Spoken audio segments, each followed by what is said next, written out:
అక్కినేని కుటుంబం నుంచి వచ్చిన మూడవ తరం నటుల్లో మొదటిగా హీరోగా పరిచయమైంది సుమంత్. చూడటానికి మంచి హైట్, కలర్ ఉండటంతో అక్కినేని అభిమానులు సుమంత్ పై భారీ అంచనాలు పెట్టుకున్నారు.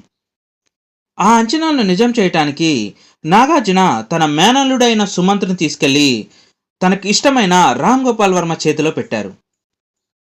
తనకు శివ లాంటి ట్రెండ్ సెట్టింగ్ మూవీ ఇచ్చిన రామ్ గోపాల్ వర్మ అయితేనే సుమంత్ని ఇండస్ట్రీలో స్టార్గా నిలబెట్టగలడని నాగార్జున భావించి ఆర్జీవికి ఆ బాధ్యతను అప్పగించారు. రామ్ గోపాల్ వర్మ సుమంత్ని ప్రేమ కథ అనే చిత్రంతో ఇండస్ట్రీకి పరిచయం చేశారు. సినిమా అంత కమర్షియల్గా సక్సెస్ కాకపోయినా కూడా అందులో ఉన్న పాటలు ఆల్ టైమ్ హిట్ అయ్యాయి. సుమంత్ నటనకి మంచి ప్రశంసలు దక్కాయి. ప్రేమ కథ సినిమా తర్వాత చాలామంది డైరెక్టర్స్ సుమంత్తో సినిమాలు చేయాలని ప్రయత్నించారు. ఆ టైం ఫ్రేమ్లో ఉన్న యంగ్ యాక్టర్స్లో మహేష్ బాబు మరియు సుమంతే ప్రైమ్ ఆప్షన్స్గా ఉండేవాళ్ళు డైరెక్టర్స్కి. సుమంత్ తన దగ్గరకు వచ్చిన మూవీస్లో రిజెక్ట్ చేసిన ఇండస్ట్రీ హిట్ మూవీ నువ్వే కావాలి. నువ్వే కావాలి కథని మొట్టమొదట సుమంత్కే వినిపించారు. కానీ సుమంత్ ఎందుకో ఆ కథకి కనెక్ట్ కాకపోవటం వల్ల రిజెక్ట్ చేశాడు. అదే కథను తరుణ్తో చేసి ఇండస్ట్రీ హిట్ కొట్టారు స్రవంతి మూవీస్ వాళ్ళు. ఈ సినిమా తర్వాత తరుణ్కి తెలుగు ప్రేక్షకుల మదిలో లవర్ బాయ్ ఇమేజ్ సుస్థిరం అయ్యింది. సుమంత్ రిజెక్ట్ చేసిన మరో బ్లాక్ బస్టర్ చిత్రం తొలి ప్రేమ. కరుణాకరన్ మొదటిగా తొలి ప్రేమ కథను సుమంత్కే వినిపించాడు. కాకపోతే కరుణాకరన్కి అంత అనుభవం లేకపోవడంతో సుమంత్ మరియు అక్కినేని వర్గాలు ఈ సినిమాను చేయటానికి సంశయించాయి. అందువల్ల ఈ సినిమాని రిజెక్ట్ చేశారు. ఆ తర్వాత కరుణాకరన్ ఆ సినిమాని పవర్ స్టార్ పవన్ కళ్యాణ్తో చేసి ఎంత పెద్ద హిట్ కొట్టాడో మనందరికీ తెలిసిందే. సుమంత్ రిజెక్ట్ చేసిన మరో బ్లాక్ బస్టర్ చిత్రం మనసంతా నువ్వే.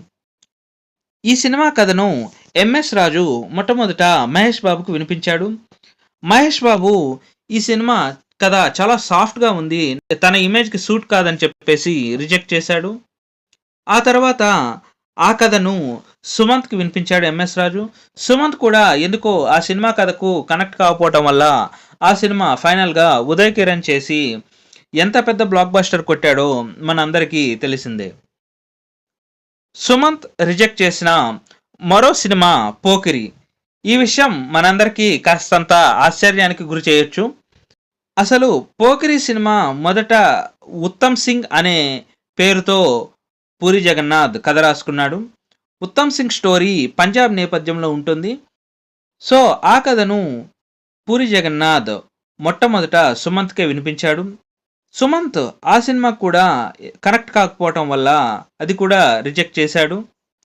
ఆ తర్వాత మహేష్ బాబు ఆ సినిమాని చేసి పంజాబ్ నేపథ్యం తీయించి హైదరాబాద్ బ్యాక్గ్రౌండ్ ఉండేలాగా పెట్టుకున్నాడు. సో ఆ విధంగా ఒక ఇండస్ట్రీ హిట్ మహేష్ బాబు కొట్టాడు. సుమంత్ రిజెక్ట్ చేసిన మరొక చిత్రం ఆనందం. శ్రీను వైట్ల ఆనందం చిత్రం కథను మొట్టమొదట సుమంత్కే వినిపించాడు. సుమంత్ ఎందుకో ఆ కథ నచ్చకపోవడంతో రిజెక్ట్ చేశాడు. ఆ తర్వాత శ్రీను వైట్ల అదే కథను ఆదర్శ్తో చేసి మంచి హిట్ అందుకున్నాడు. సుమంత్ రిజెక్ట్ చేసిన మరొక చిత్రం దేశముదురు. అదేంటో తెలియదు కానీ ఒక సందర్భంలో పూరి జగన్నాథ్ తన ఏ కథ రాసుకున్నా కూడా మొట్టమొదట తీసుకెళ్ళి సుమంత్కే వినిపించేవాడు. ఎందుకో పూరికి సుమంత్తో ఒక మంచి మూవీ చేయాలనే ఒక బలమైన ఆకాంక్ష ఉండేది. సో అందువల్ల తను రాసిన అన్ని కథలు మొదట సుమంత్కి వినిపించేవాడు. దేశముదురు కథ కూడా సుమంత్కి వినిపించాడు. కాకపోతే అందులో హీరోయిన్ సన్యాసిని క్యారెక్టర్ అవ్వటం, సన్యాసిని లవ్లో పడటం అనే కాన్సెప్ట్ సుమంత్కి నచ్చకపోవడంతో ఆ సినిమా కథను కూడా రిజెక్ట్ చేశాడు. ఆ తర్వాత అదే కథను పూరి బన్నీతో చేసి మంచి హిట్ అందుకున్నాడు. సుమంత్ రిజెక్ట్ చేసిన మరొక చిత్రం ఈడియట్. ఈడియట్ కథను పూరి జగన్నాథ్ మొట్టమొదట పవన్ కళ్యాణ్కి వినిపించాడు. ఆ తరువాత సుమంత్కి వినిపించాడు. సుమంత్ ఆ సినిమా కథకు కూడా కనెక్ట్ కాకపోవడంతో రిజెక్ట్ చేశాడు. పూరి జగన్నాథ్ అదే సినిమాని రవితేజతో చేసి పెద్ద బ్లాక్ బాస్టర్ హిట్ అందుకున్నాడు. రవితేజ కెరీర్లోనే ఒక టర్నింగ్ పాయింట్గా ఈడియట్ మూవీ నిలిచింది. సుమంత్ రిజెక్ట్ చేసిన మరొక చిత్రం ఇట్లు శ్రావణి సుబ్రహ్మణ్యం.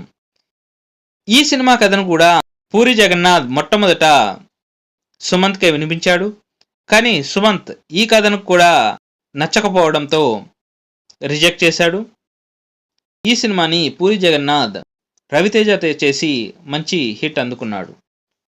సుమంత్ రిజెక్ట్ చేసిన మరొక చిత్రం నువ్వొస్తావని.